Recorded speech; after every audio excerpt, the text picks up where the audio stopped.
সত্যের প্রতীক চন্দ্রগুপ্ত চন্দ্রগুপ্ত চন্দ্রগুপ্ত।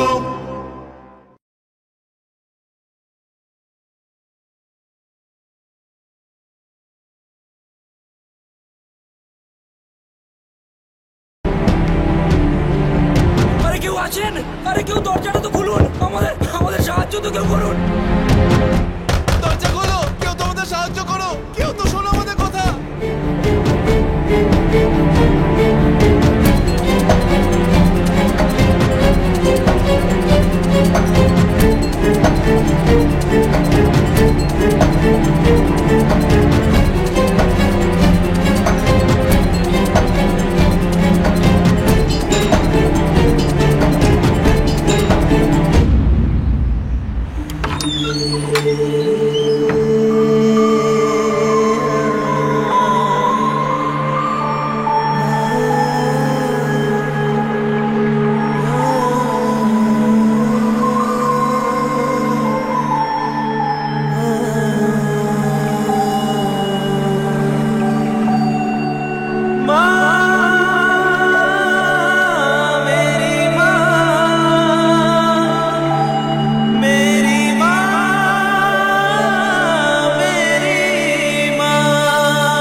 আমি বলেছিলাম না আমি আসবো। দেখো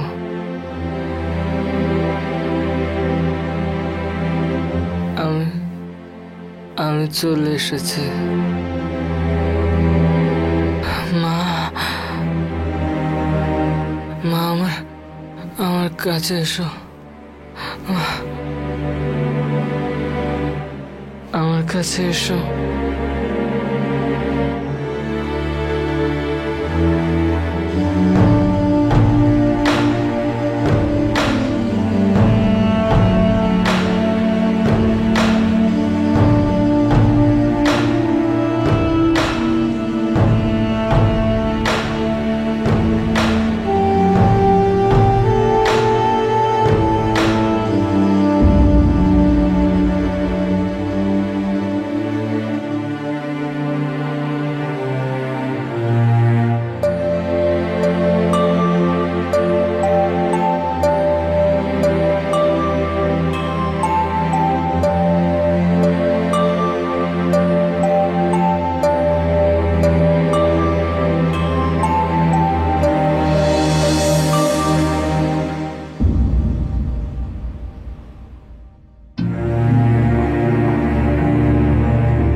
নমস্কার, বসুন।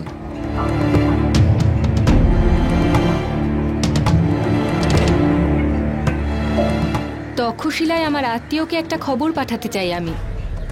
ক্ষমা করবেন দেবী, যেভাবে তাড়াতাড়ি আপনি আপনার আত্মীয়র কাছে খবর পাঠাতে চাইছেন তার জন্য আমাকে অনেক অধিকারীকে ঘুষ দিতে হবে। সুরক্ষা ব্যবস্থা শক্তিশালী হওয়ার জন্য বিপদও বেড়ে গেছে, তাই আগের মূল্যের চেয়ে এবারে একটু বেশি দিতে হবে খবর পাঠানোর জন্য। ঠিক আছে, তোমায় অতিরিক্ত মুদ্রা দিতে আমার কোনো আপত্তি নেই, কিন্তু খবরটা খুব তাড়াতাড়ি পৌঁছে যাওয়া চাই। তক্ষশিলায়।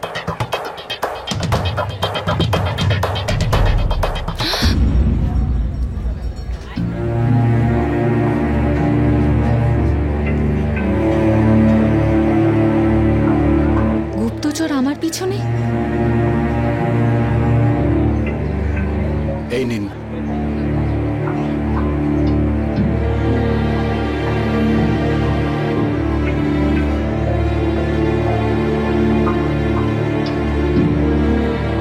আচার্য, অমাত্য রাক্ষস আমার পিছনে গুপ্তচর লাগিয়েছে।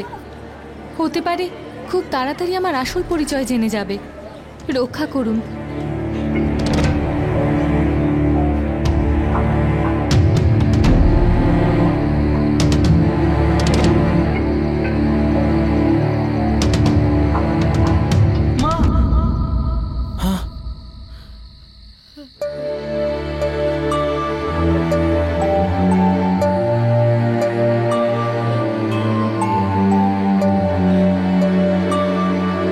শশাঙ্ক, দিগ্বিজয়, আমরা আমরা এখানে, আর আমার মা কোথায়?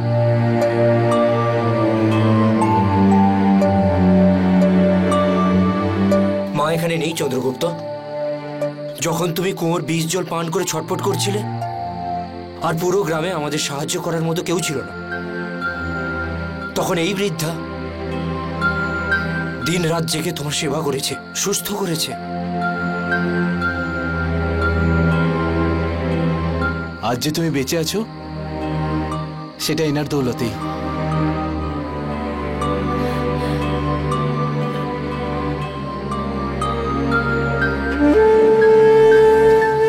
মা, আপনি কে?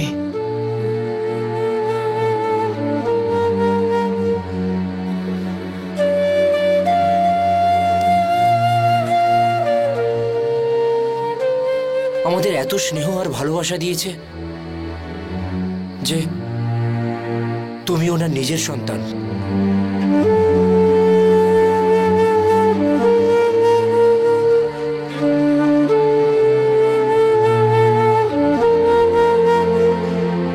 তাহলে ইনি কিছু বলছেন না কেন? ইনি বলতে পারেন না,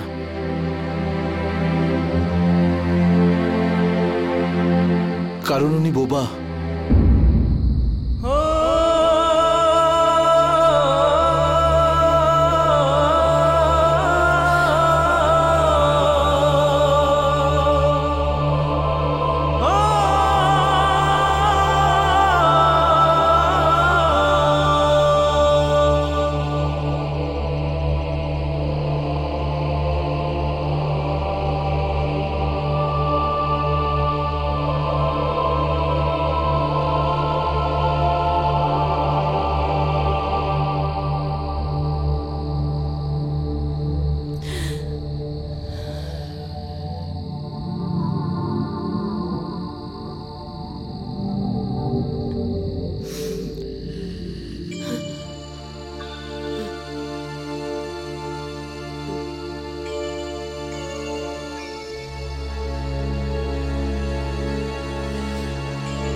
মা, আপনি যে হন না কেন, কিন্তু আমার কাছে তো আপনি ঈশ্বরের পাঠানো আশীর্বাদ। আমার মায়ের এই উপকারের ঋণ কেউ শোধ করতে পারবে না।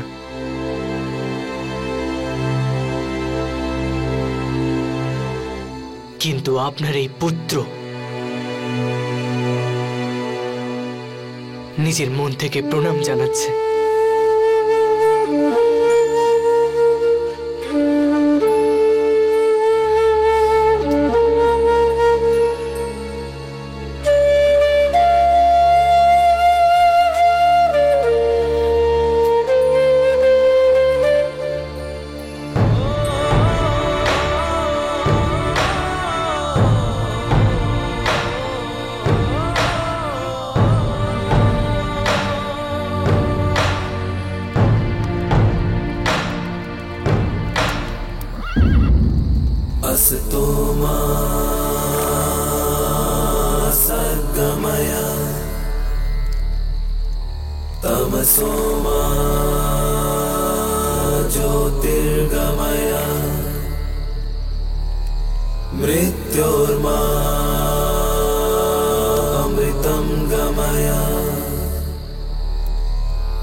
জানি না কি অবস্থায় আছে চন্দ্রগুপ্ত।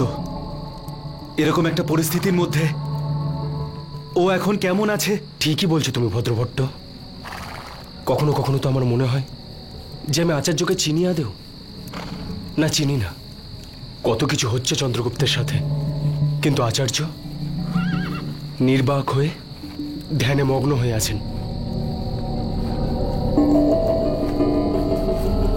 হ্যাঁ, ধ্যান করার সময় ব্যক্তির দৃষ্টিও দৃঢ় থাকে। এমনিতে আচার্যর মনে সবসময় চন্দ্রগুপ্তকে সম্রাট বানানোর চিন্তা লেগেই থাকে, কিন্তু এতটা হয়তো আমাদের ব্যাপারে কখনো চিন্তা করেননি। ভদ্রভট্ট, আচার্য আবার চন্দ্রগুপ্তকে সম্রাট বানানোর স্বপ্নে শৈশবকে নষ্ট করে দিচ্ছেন না তো? স্বপ্ন দেখিনি আমি।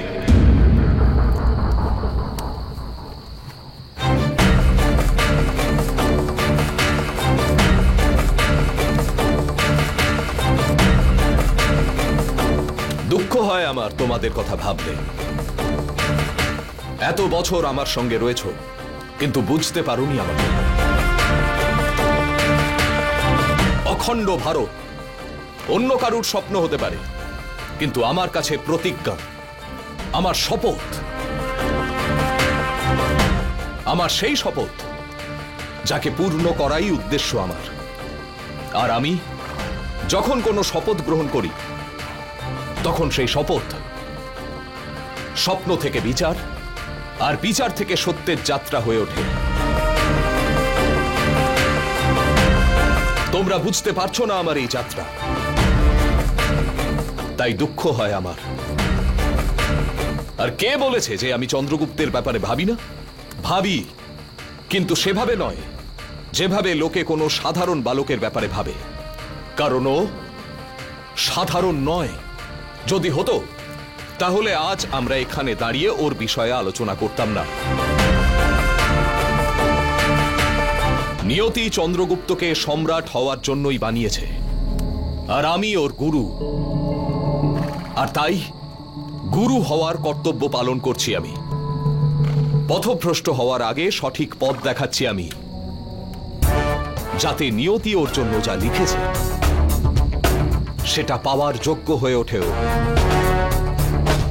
যদি সম্রাট হতে হয় তবে অখণ্ড ভারতের হোক। শাসন করতে হলে বিবেচনা করে জনহিতের কথা ভেবে করতে হবে।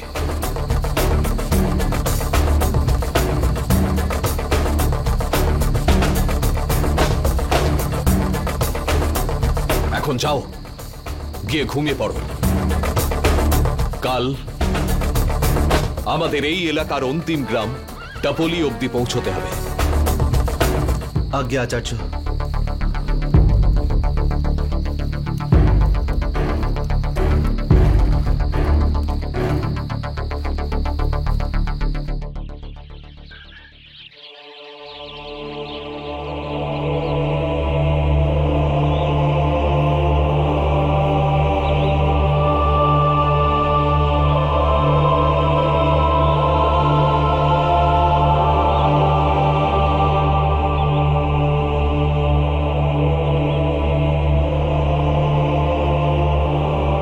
শশাঙ্ক, ওঠো।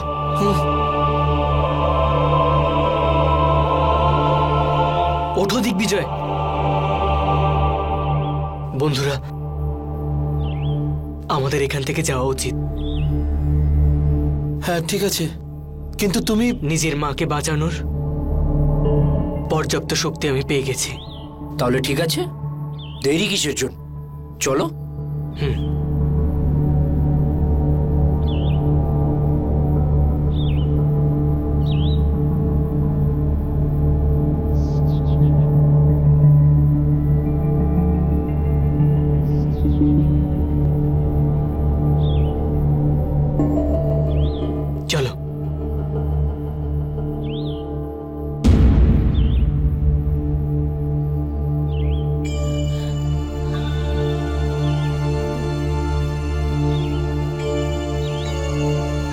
আমি আপনার কাছেই যাচ্ছিলাম।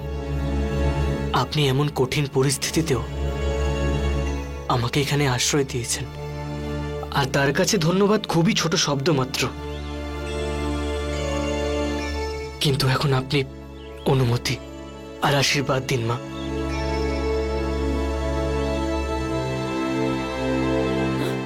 আরে এই আপনি কি অনর্থ করছেন মা? মা আমার পাপ হবে মা। না মা। তারিণী, এ তোমার ছেলে নয়।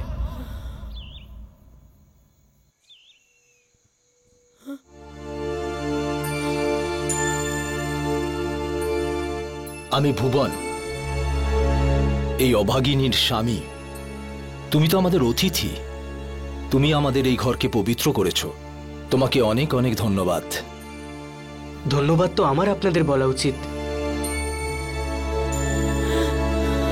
ইনি আমাদের নিজের সন্তানের মতো ভালোবাসা দিয়েছেন। এটা সত্যি যে বিউবানের জীবন নেই, জল নেই, কিন্তু ভালোবাসা এখানে অনেক ভালোবাসা আছে।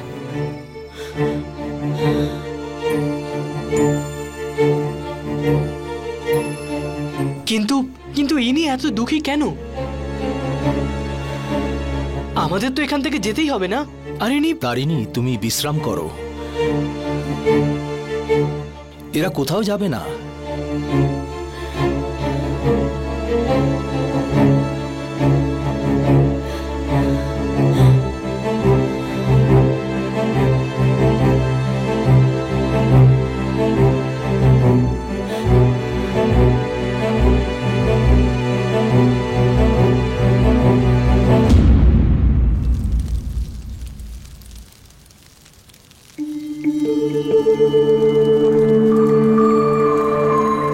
এটা কি কাকা? এত বড় মৃত্যুশয্যা, এতগুলো শবের সাময়িক দাহ, আর এদের পরিজন ওরা কোথায় কাকা? সব এখানে ওখানে কোথাও আশেপাশে লুকিয়ে আছে, তুমি দেখতে পাবে না।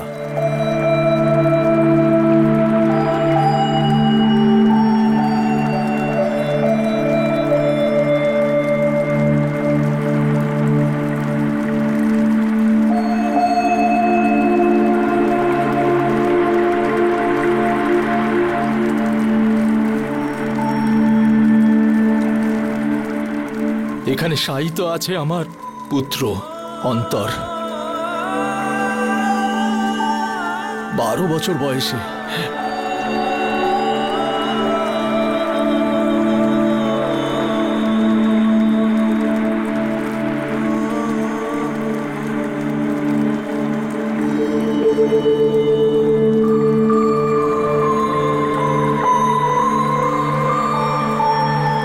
এই গ্রামের লোক এতটাই ভয় পেয়ে রয়েছে যে যখন সময় পায় সবাই এই মৃতদেহগুলোর সম্মিলিতভাবে অগ্নিদাহ করে দেয়, তারপর সেই ছাই কলসের মধ্যে রেখে দেয়। এখানে আমার পুত্রের সাথে সাথে গ্রামের আরো শিশুরা রয়েছে,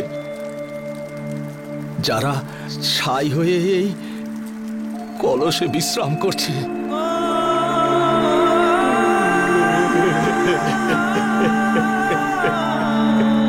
তাহলে কি এই জন্য মা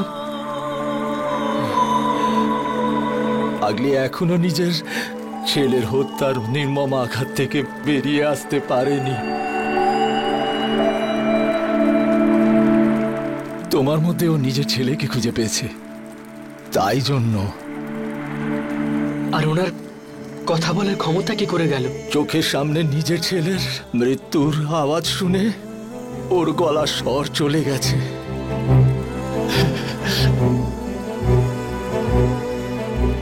এই নোংরা কাজটা কে করেছে? ধনানন্দের নৃশংস আর ক্রূর সামন্ত কার্ভিনাথ।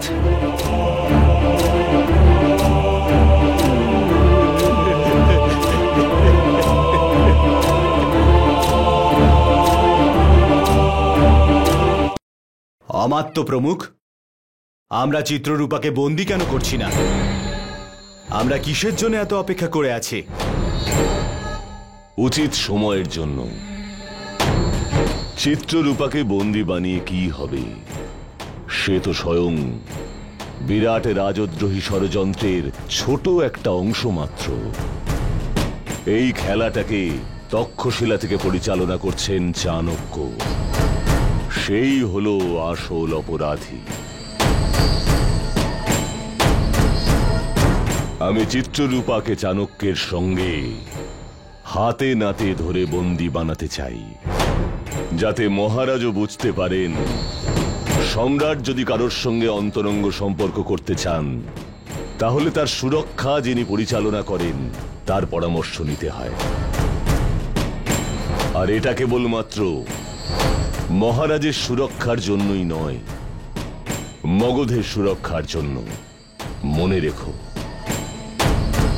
এই গোটা অভিযানের খবর কেউ যেন জানতে না পারে, মহারাজ যেন কিছুতেই না জানেন। তা না হলে আমাদের সবার হবে মৃত্যুদণ্ড।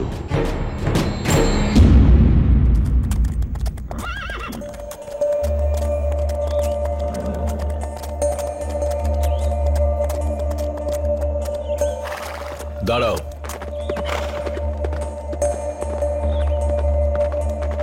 এত দ্রুত ঘোড়া ছুটিয়ে কে আমাদের পিছু নিচ্ছে?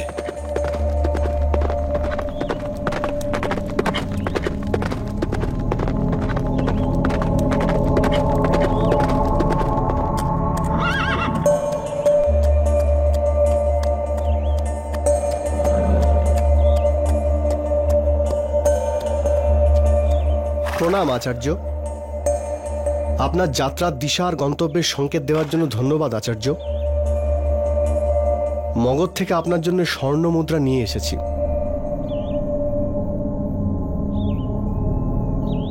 আচার্য, স্বর্ণ মুদ্রা দিয়ে আমরা কি করব? হ্যাঁ, আমরা তো সরস্বতীর পুত্র, আর এই জঙ্গলে এ আমাদের স্বর্ণমুদ্রার প্রলোভন দেখাচ্ছে আচার্য।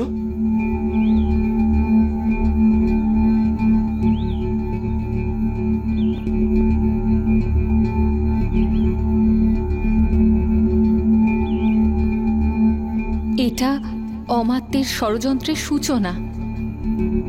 অমাত্য রাক্ষস আমার উপরে সন্দেহ করছে। পথ দেখান আপনি। আর কোনো আজ্ঞা আচার্য? যদি আপনি আর কিছুক্ষণ অপেক্ষা করতে পারেন তাহলে আমিও তার জন্য কিছু পাঠাতে চাই। এটা খুবই প্রয়োজন। যথা আজ্ঞা আচার্য।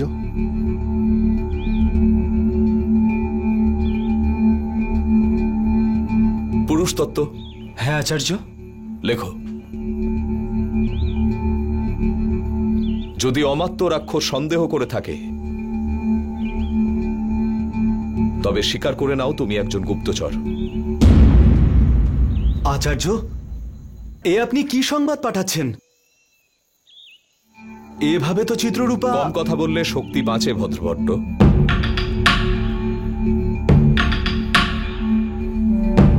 আচার্য,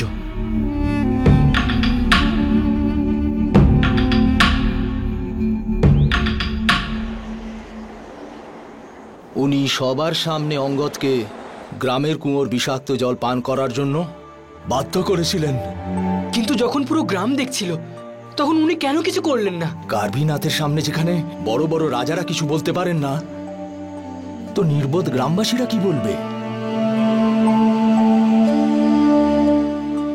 ওনার আদেশই আমাদের কাছে নিয়ম। সেই নিয়ম আমি ভেঙেছিলাম। 100 মণ সবজি আমাকে দিতে হতো কার্ভিনাথের সৈনিকদের, দিতে পারিনি। দুর্ভিক্ষ হয়েছিল, ফসল হয়নি। যখন আমার নিজেরই খাবার জন্য যথেষ্ট সবজি ছিল না, তাহলে কার্ভিনাথকে 100 মণ কি করে দিতাম? কিন্তু কার্ভিনাথের আদেশ, হয় 100 মণ সবজি দাও, না হলে গ্রামের কুয়োর বিষাক্ত জল খেয়ে গ্রামের লোকেদের সামনে ছটফট করে মারা যাও।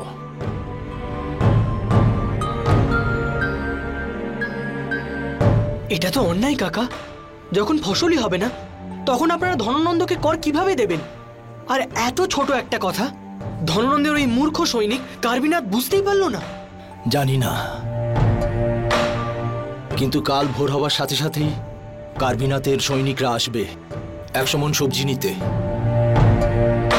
3-4 দিন ধরে ওনার সৈনিক অন্য কোথাও লুটপাট চালাচ্ছে।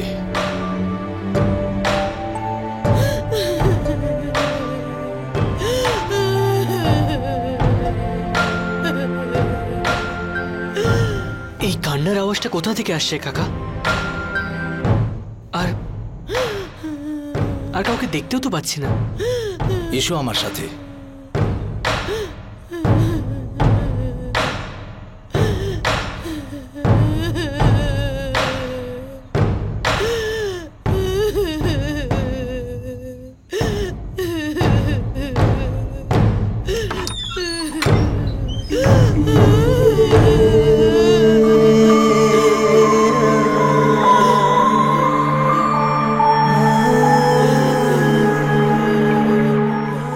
কাল এই ছেলেটার কুয়োর বিষাক্ত জল পান করার দিন।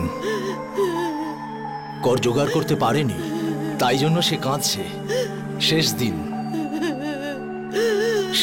এই ছেলেটির।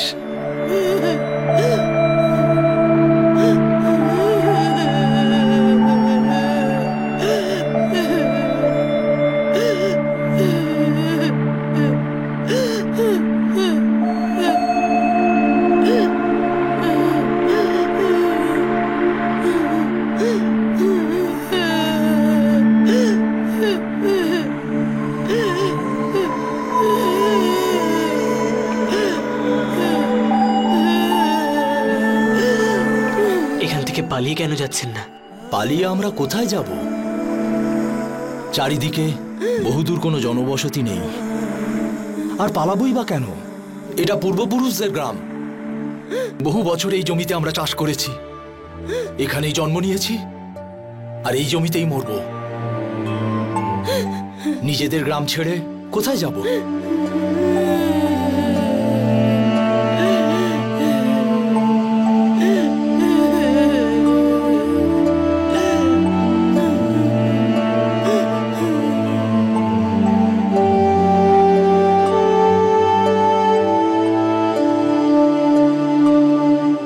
আজ রাতেই তোমরা চুপচাপ এখান থেকে চলে যাও।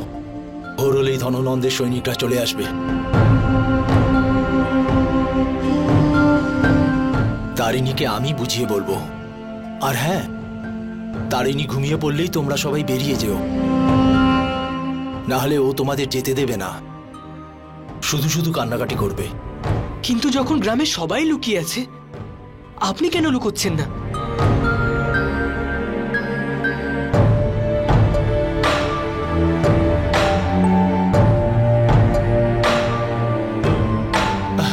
আর কি বা আছে আমার কাছে? একটা ছেলে ছিল, সেও নেই, আর ফসল হয়নি, আর বাঁচারও কোনো ইচ্ছাও নেই। কেন লুকোবো আমি?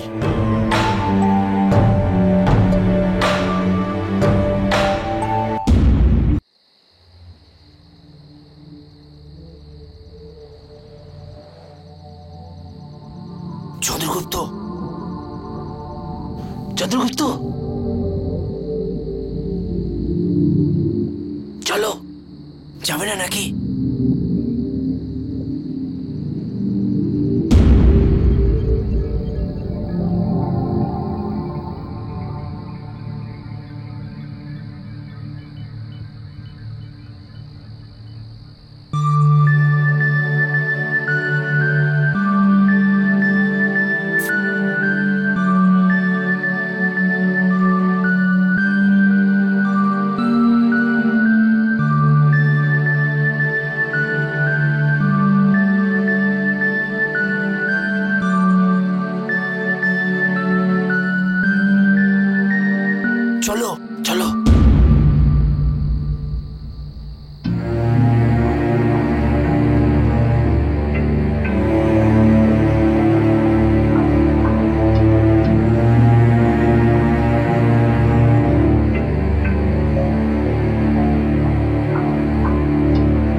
মনোযোগ, মনোযোগ কোথায় তোমার চিত্ররূপা? তোমার নৃত্যে যে শৈলী ছিল, যে সৌন্দর্য ছিল, কোথায় গেল সেগুলো? তোমার লয় ভুল হয়ে যাচ্ছে। এখন আপনার মতো মহান, শক্তিশালী, নৃত্যকলায় পারদর্শী সম্রাটের সামনে নৃত্য করা, মহারাজ, আমি ভয় পেয়ে যাই।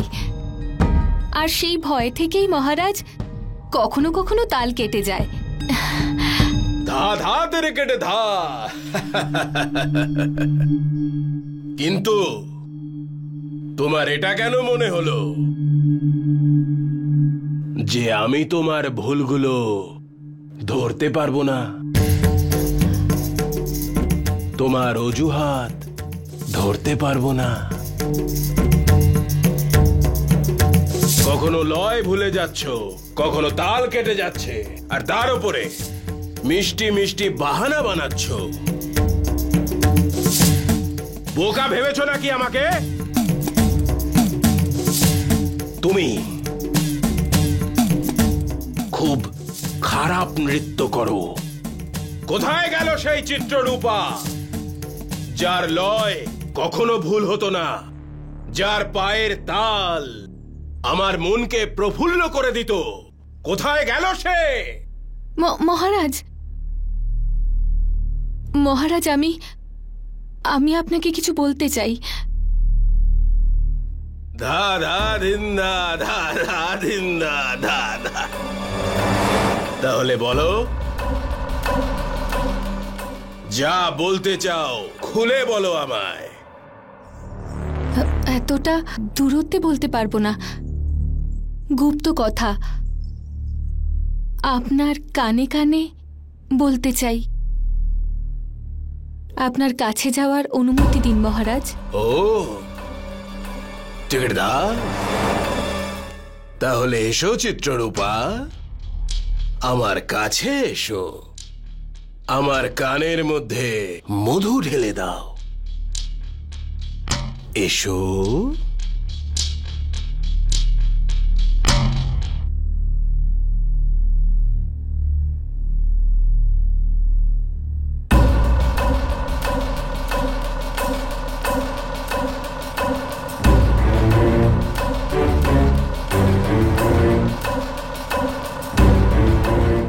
আমি একজন গুপ্তচর মহারাজ,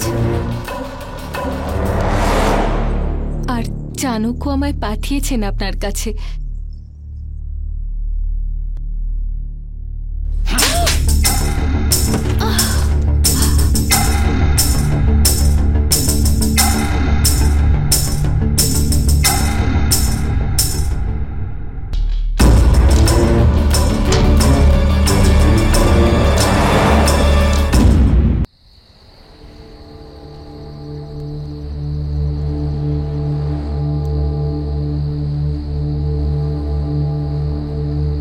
দাঁড়াও শশাঙ্ক, তোমার পুরো বিশ্বাস আছে যে আমরা সঠিক পথে যাচ্ছি? কিন্তু যদি আমরা রাতের অন্ধকারে হারিয়ে যাই তাহলে পথ কঠিন হয়ে যাবে। ভুবন কাকা বলেছিল 3টে মোড় আসার পর বাঁ দিকে ঘুরতে হবে। আমরা ঠিক দিকেই যাচ্ছি। না, এভাবে এগোনোটা ঠিক হবে না। একটা কাজ করো, তোমার কাছে মানচিত্র আছে, মানচিত্র দেখেই আমরা আগে যাব। দেখো,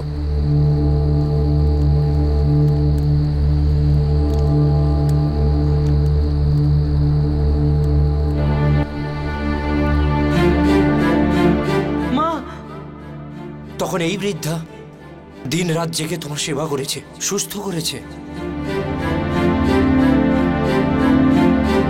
কিন্তু আমার কাছে তো আপনি ঈশ্বরের পাঠানো আশীর্বাদ। আমার মায়ের এই উপকারের ঋণ কেউ শোধ করতে পারবে না। আরে এই আপনি কি অনর্থ করছেন মা? মা আমার পাপ হবে মা। না মা। সে এখনো ছেলের হত্যার নির্মম আঘাত থেকে বেরিয়ে আসতে পারেনি। তোমার মধ্যে ও নিজের ছেলেকে খুঁজে পেয়েছে।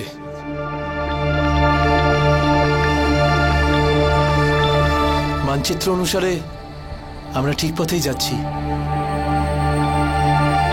কাল দুপুর অবধি আমরা লোখান্ডিও পৌঁছে যাব। চলো চলো। না বন্ধুরা,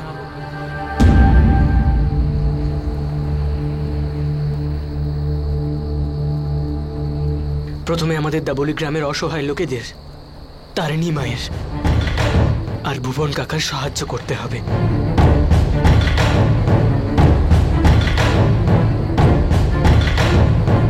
কিন্তু চন্দ্রগুপ্ত, তাহলে তোমার মা?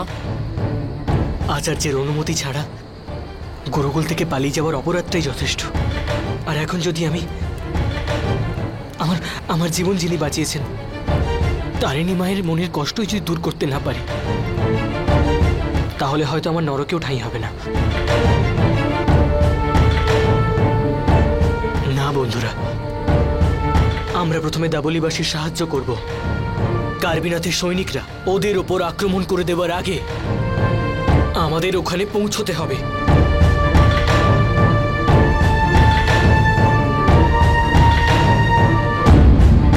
চন্দ্রগুপ্ত, দলের নেতৃত্ব তুমি করছো, যেরকম তুমি বলবে।